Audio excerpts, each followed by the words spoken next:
นรวมใจรักษา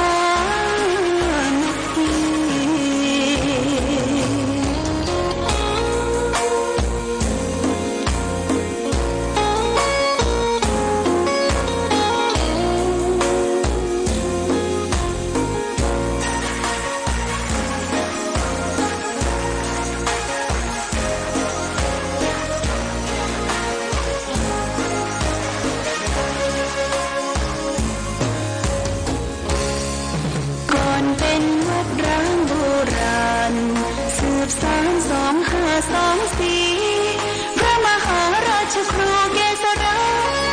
ปัญญาปรมาติกาจารย์จากวัดดับภัยเชียงใหม่สืบสานเวลาผ่าน131 ปีนานไกลวัดพระบาทอุดมรุ่งเรืองงามตาเจ้านายบุญธรรมสาขาหลวงเมืองเชียงใหม่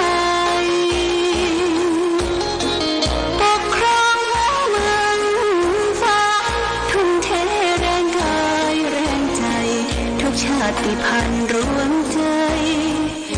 รักษา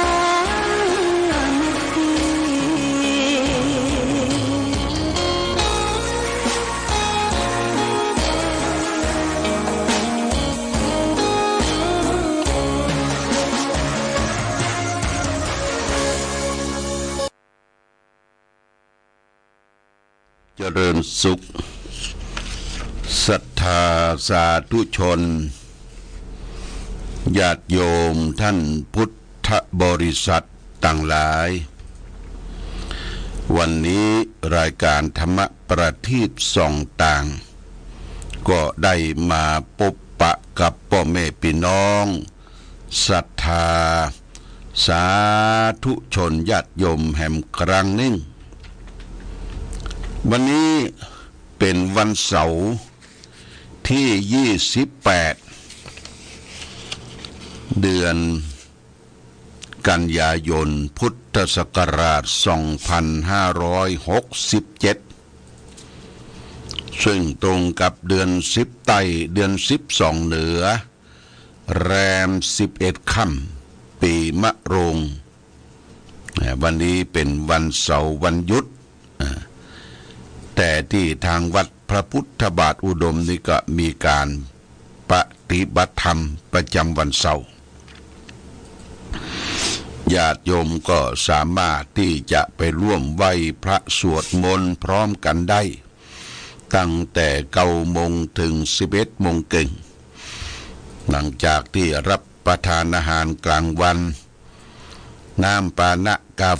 แฟแล้วก็เราก็ไปร่วมงานที่อื่นได้เชิญชวนนะวันนี้อาตมาภาพก็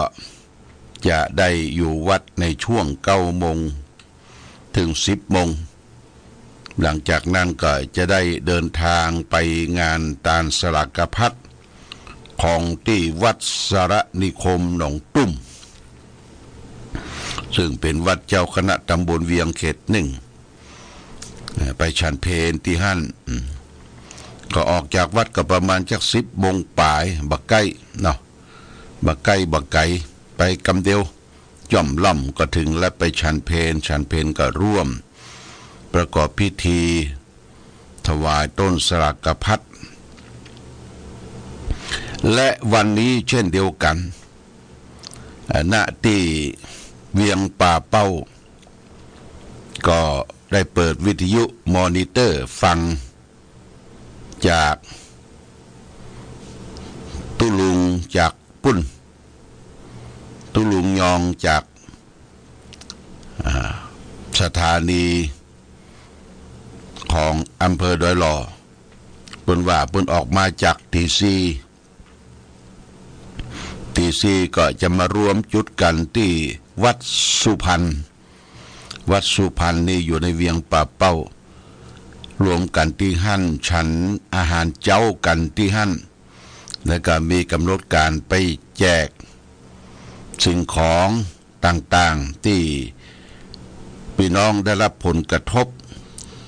กันณที่เวียงป่าเป้าอำเภอเวียงป่าเป้าจังหวัด เชียงรายทาง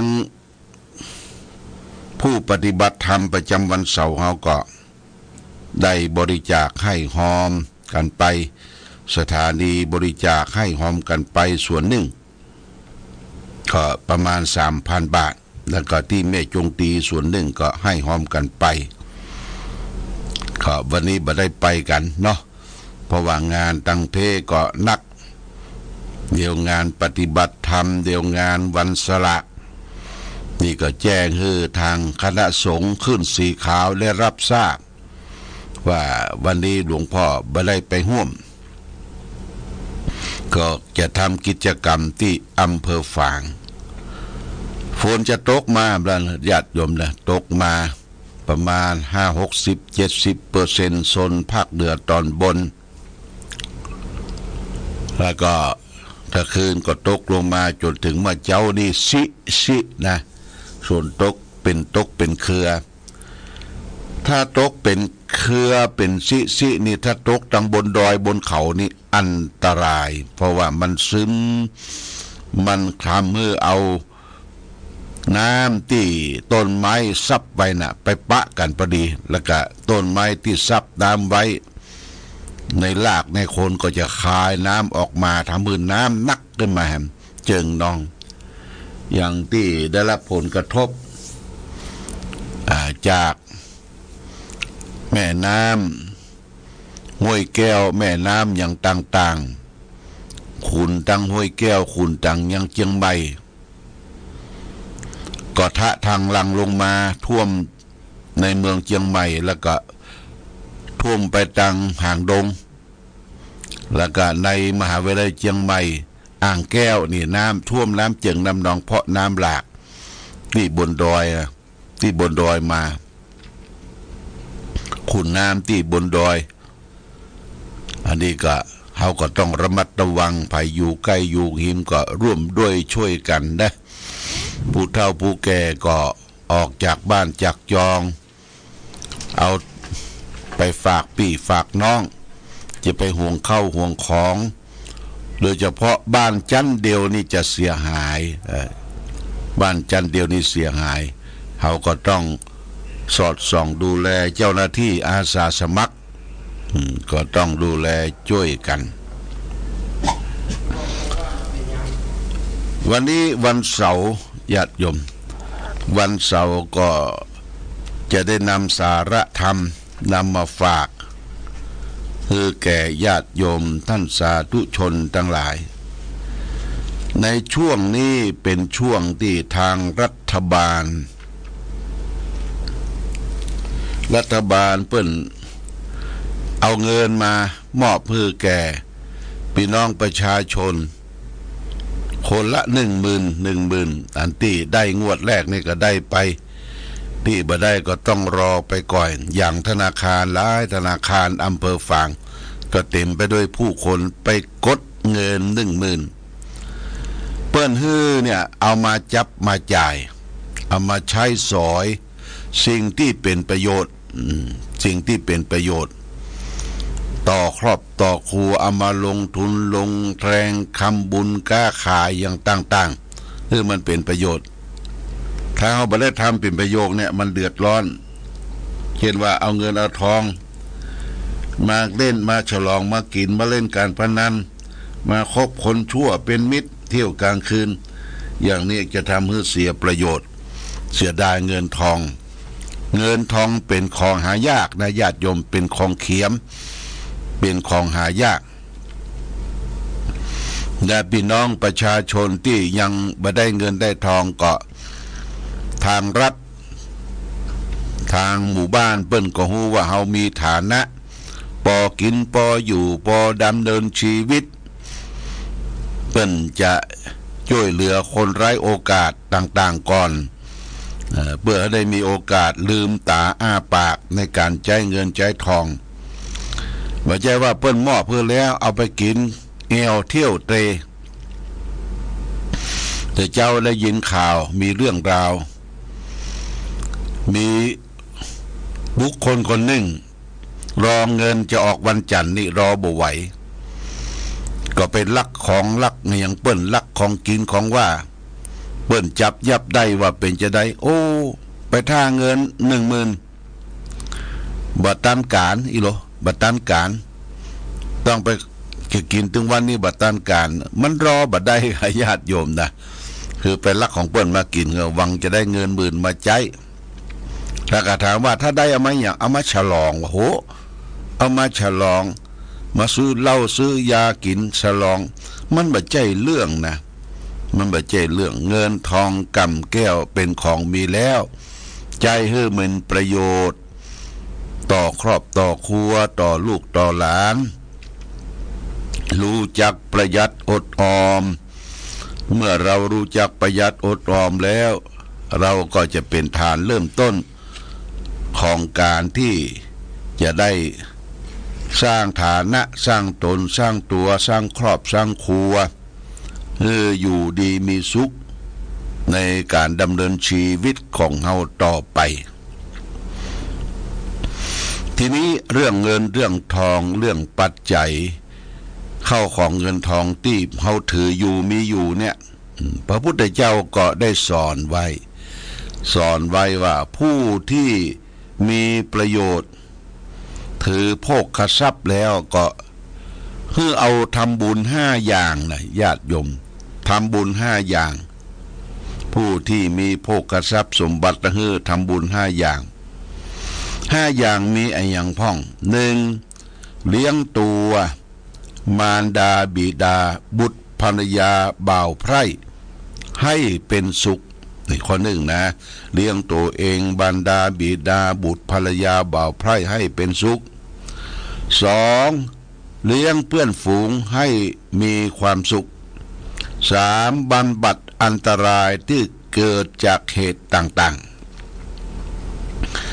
4ทำพรี5อย่างก็คือ1ญาติพีสงเคราะห์ญาติ2อาติติพีต้อนรับแขก3บุพเปตพีทำบุญอุทิศให้ผู้ตาย4ราชพีถวายเป็นของหลวงมีการเสียภาษีอากรเป็นต้น5เทวทาพีทำบุญอุทิศให้เทวดาและก็5ข้อใหญ่บริจาคทานให้สมณชีพราหมณ์ผู้ปฏิบัติดีปฏิบัติชอบให้ญาติโยมว่าเขามีเงินมีทองแล้วก็เลี้ยงครอบครัวก่อนเลี้ยงครอบครัวคือมีกินมีอยู่อย่างประหยัดและอดออมอย่างประเด็นนี้ทางรัฐบาลทางราชการว่าอายุคนแก่อายุไขคนแก่อายุเต้าอันเต้าอีจะได้รับเบี้ยชราเบี้ยคนชราเบี้ยคนแก่เบี้ยคนชราเบี้ยคนแก่ได้ตั้งแต่600 700 900ถ้ารวมถึงเบี้ยคนพิการได้กับ1,000 กว่าบาทเขาก็เอาสิ่งที่เขาได้มานะเอามาซื้อของที่เป็นหลักก่อนญาติโยมนะของที่เป็นหลักก็คือข้าวกินเนี่ยนะข้าวกินเนี่ยมันเป็นหลักจะเป็นข้าวเจ้าจะเป็นข้าวเหนียวก็แล้วแต่ให้มีข้าวก่อนสำหรับกับข้าวนั้นเราก็ต้องแสวงหาที่หลังข้าวนี่เป็นปัจจัยเลี้ยงชีวิตแต่ละคนถ้าเราไปหาหมอที่โรงพยาบาลหรือไปติดต่อตามคลินิกต่างๆเดินย่องแย่งไปเพิ่นจะถามครั้งก่อนหนแรกว่าอันที่ป่วยเนี่ยกินข้าวได้ก่อกินข้าวได้ก่อเพิ่นจะถามเรื่องของการกินข้าวกินอาหารได้ก่อนี่เป็นปัจจัยเป็นเรื่องแรกเพราะฉะนั้นเมื่อเรามีเงินมีทองก็ใจทำตนให้มันเป็นประโยชน์เลี้ยงครอบเลี้ยงครัวเลี้ยงลูกเลี้ยงหลานแล้วก็มารดาบิดาบุตรภรรยาบ่าวไพร่ผู้อยู่ใต้บังคับบัญชาให้มีความสุขข้อ2เลี้ยงเพื่อนฝูงให้เป็นสุขเพื่อนฝูงนี่ก็ต้องมีการคบค้าสมาคม ปิ้นมาที่บ้านที่จองที่พักที่เสาเฮาก็มีไอ้หยังมีน้ำมีท่ามีผลระหมากรากไม้มีของกินของว่างบางทีก็เชิญชวนให้กินข้าวด้วยกันแต่ก่อนนี้เปิ้นถือนักถือนาว่าแขกมาบ้านหอเรือนเปิ้นจะห้องกันกินข้าวห้องกันกินมากินข้าวด้วยกันกินข้าวด้วยกันเนี่ยอันนี้ก็คือต้อนรับแขกเลี้ยงเพื่อนฝูงให้เป็นสุขอย่าไปให้มันเลยเลี้ยงเพื่อนฝูงเนี่ยเลี้ยงเราเลี้ยงยาเลี้ยงอย่างคือคลื่นนี่มันเกินเลยเกินความต้องการ3ทำบำบัดอันตรายที่เกิดเหตุต่างๆบำบัดอันตรายที่จะเกิดเหตุต่างๆถ้ามีเงินมีทองเก็บเซฟไว้นะญาติโยมจะได้ใจวันหลังเช่นว่าครอบหัวครัวเรือนเขาขาดตกบกพร่องอย่างน้อยๆก็ต้องเสียค่าไฟฟ้าเสียค่าไฟฟ้าเสียค่านั้นค่านี้เฮาได้ทำไว้ของกินของใจอันอย่างที่มันลุมันปังเปิ้นว่าจะไปเอาทิ้งขว้างเอามาซ่อมมาแซมมาใจได้นะบำบัดอันตรายความเจ็บไข้ได้ป่วยก็เช่นเดียวกันข้อ4นี่ทำพรี5อย่างคืออุทิศให้แก่บุคคล5อย่างนี้ก็คือ1. ญาติพีสงเคราะห์ญาติสงเคราะห์ญาตินี่ญาติโยมเฮาต้องสงเคราะห์ญาติโดยญาติพี่น้องวงวานเป็นลูกเป็นหลานเป็นปู่อุ้ยแม่อุ้ยที่มีสายโลหิตสืบสานกันมามีนามสกุลเหมือนกันตั้งญาติตั้งผัวตั้งเมียก็เปิ้นทุกข์เปิ้นยากเปิ้นลำบากสงเคราะห์ไปจะสงเคราะห์ไปนี่จะไปหวังญาติโยมคือตานี่จะไปหวังว่าจะร่ำจะรวยจะคนนั้นมาตอบมาแทนเฮาบ่ต้องหวังเตื้อพระพุทธเจ้าทรงสอนสงเคราะห์ญาติสงเคราะห์ญาติช่วยเหลือเฟื้อฟ้าเข้าไปตามที่มันบ่เดือดร้อนตนเองและคนอื่นข้อต่อไปอติพีต้อนรับแขกอติพีนี่ต้อนรับแขกนะบ้านเฮาเนี่ยเป็นที่ไปมาของแขกบ้านแขกเมืองพี่น้อง10สาวเจ้าบ้านก็ทำบ้านให้สะอาดต้อนรับแขกด้วยปัจจัยที่มีอยู่เนี่ยมีน้ำมีท่าในตู้เย็นมีของกินของว่างอย่างได้ของแปลกๆมาก็เอาต้อนรับแขกต่อไปบุพเปตพีทำบุญอุทิศให้แก่ผู้ตายอย่างเดือน12เนี่ยเอาว่าเปตพีเปิ้นเตทำเปตพีก็ทำบุญอุทิศให้แก่ผู้ตายบรรพบุรุษของเฮาที่ล้มหายตายจากไปญาติโยมที่เฮารู้จักคุ้นเคยเปิ้นเคยดูแลพ่อกอยเฮามาเป็นญาติตั้งฝ่ายปอดญาติตั้งฝ่ายแม่มีโอกาสทำบุญสุนทานเข้าสลากทานนั้นทานนี้ทานขันโตกขันเข้าก็ควรที่จะได้เขียนชื่อเขียนรายแนบไปในขันโตกขันเข้านั้นว่าเฮายังกึดตึงถึงเขาอยู่นะเนี่ยอติทิพีตอนเรียกว่าบุพเปตพีทำบุญอุทิศให้แก่ผู้ตายต่อไปราชพีมีเงินมีทองถวายให้เป็นของหลวงถวายเป็นของหลวงก็มีการเสียภาษีอากรเป็นต้นภาษีอากรภาษีที่ดินที่ไร่ภาษีครัวเรือนภาษีรถยนต์ภาษีเปิ้นมีภาษีเก็บแท็กภาษาอังกฤษว่าแท็กเก็บภาษีนี่เอาไปไหนเปิ้นก็เก็บไปรวมกันถ้าส่วนท้องถิ่นเป็นตำบลเป็นเทศบาลก็จะเก็บภาษีไปรวมกันแล้วก็จัดจ้างเจ้าหน้าที่ที่ทำงานเป็นสมาชิกอบตเป็นสมาชิกเทศบาลมาบริหารเงินส่วนที่ทางเทศบาลและทางตำบลเก็บภาษีได้ แล้วก็ภาษีส่วนหนึ่งเงินส่วนหนึ่งก็มาส่วนกลางจากส่วนกลางก็มาช่วยเสริมที่เขาเลือกเข้าไปนี่นะไม่ใช่ว่าเลือกไปเป็นเจ้านายเฮาสมาชิกสอปตสมาชิกเทศบาลไปเพื่อทำหน้าที่น้ำบ่ไหลไฟบ่สว่างเป็นสัตว์ร้ายคนร้ายเป็นยาบ้ายาคียาเอเกิดที่ไหนเนี่ยก็ช่วยสอดส่องดูแลช่วยสอดส่องดูแลเขาจะช่วยสังคมชุมชนเขามีความสุขโดยบอกว่าหวาดระแวงได้จะใดนี่ก็อาศัยปัจจัยเงินเขาที่เขาจ้างที่เปิ่นมาอาสามาสมัครทำหน้าที่แทนเฮาและท่านทั้งหลายก็มีการเสียภาษีให้หลวงเรียกว่าภาษีอากรเป็นต้นสุดท้ายเทวตาพีทำบุญอุทิศให้เทวดาทำบุญอุทิศให้เทวดา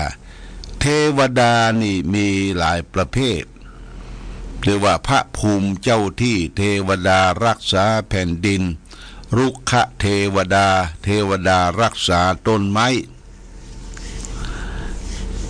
แล้วก็เทวดารักษาตนตัวแม่น้ำนาทีต่างๆทุกอนูทุกที่นั้นมีเทวดารักษาแล้วก็ปัจจัยส่วนหนึ่งก็ทำบุญอุทิศให้แก่เทวดาเทวดาที่ใกล้ตัวเฮาที่สุดคือพ่อแม่เป็นเทวดาแก่ลูกหลานทุกผู้ทุกคน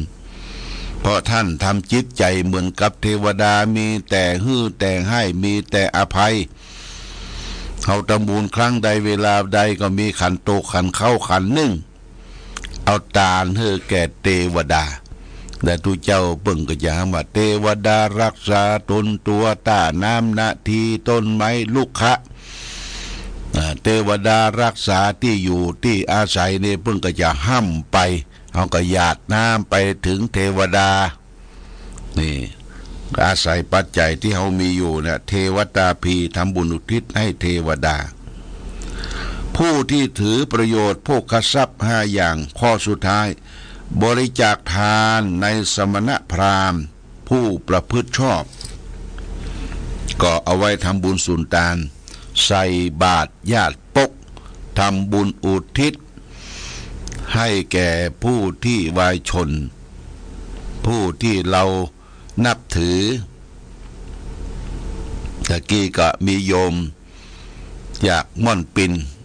มาทำบุญบูรณะว่าเคยมาไหว้มาสาพระเจ้าฝางพระนางสามผิวที่คุมคางรักษาน้ำบ่อสวาขอให้มีตำแหน่งเป็นครูให้มีตำแหน่งสูงขึ้นดีขึ้นบาดเจ็บไข้ได้ป่วยก็สำฤทธิ์ผลเพิ่นก็มาไหว้สาอุทิศเข้าวัดเข้าวาเพื่อบูรณะปฏิสังขรณ์ในเขตวัดวาอารามของวัดพระพุทธบาทอุดมนี่ก็คือการที่เขาถือโภคทรัพย์สมบัติคือได้ทำพรี5อย่างนะญาติโยมทำพรีก็คือการทำบุญต่างๆที่หลวงพ่อได้สาธยายคือท่านทั้งหลายได้รับรู้รับทราบเท่าบัดทำบุญนี่เป็นว่าเฮากินข้าวไหตันกินข้าวไหตันก็คือกินแล้วบัดรู้จักจกจักใจบุรจักกินจักตานเก็บสะสมมักมุมไว้อย่างในธรรมมหาวิบากท่านกล่าวว่าจะกินก็กลัวผานจะตานก็กลัวเสี่ยงเก็บหับยอบไว้ตายลงไปแล้วจิตไปติดข้องกับข้าวของนั่นโอ้กินแดงแข็งใจไม่ได้ทำบุญสุนทานเพราะฉะนั้นเปื้อนแปลงปัจจัยแปลงเงินเป็นทองว่าชำระหนี้ตามกฎหมายได้ ญาติโยมชำระหนี้ตามกฎหมายเป็นหนี้เป็นสินเป็นหนี้พ่อหนี้แม่หนี้คนนั้นคนนี้หนี้พระศาสนาที่เอาศาสนามาเป็นสนะเป็นที่เปิ้งทำบุญสุนทานให้แก่สมณะชีพราหมณ์ทำบุญอุทิศส่วนทำบุญตักบาตรอย่างนี้มันเป็นถือประโยชน์ที่เราได้รับ มีเงินมีทองมีปัจจัยขึ้นมา ต้องระมัดระวังญาติโยมนะต้องระมัดระวังเรื่องการใช้จ่ายเงินทองเข้าของสมบัติพัสถานรัฐบาลก็อุตส่าห์ไปกู้เงินมาบริหารเอามาแจกจ่ายให้พี่น้องประชาชนได้จับได้จ่ายเพื่อจะฟื้นเศรษฐกิจเพราะว่าเขาบ่มีเงินมีทองเนี่ยบ่รู้จักจับจ่ายนะมันอยู่ที่เก่าบ่ฟื้นเศรษฐกิจบ่มีการจับจ่ายในบ้านในเมืองก็เป็นการฝืดเคืองนะญาติโยมเป็นการฝึกเฟือนและเป็นกระตุ้นในเศรษฐกิจเมื่อมีทุนมีร้อนเขาก็กล้าขายญาติโยมเป็นค่าน้ำมูกน้ำมันไปเสาะพักไม้ไส้เครือเสาะหน่อเสาะนางเอามาต้มมาอย่างมาขายบริการจามตลาดตามตูบน้อยตามตูบน้อยตามกาดน้อยต่างๆพอเดี๋ยวนี้เปิ้นจะไปเสาะกำป้าตำเขานะบ่มีไปเสาะละมีคนเสาะมาส่งอย่างหน่อไม้เนี่ยเป็นคนที่มีความรู้เจนจัดใกล้ถนนรถเครื่องรถพ่วงไปเสาะหน่อมาต้ม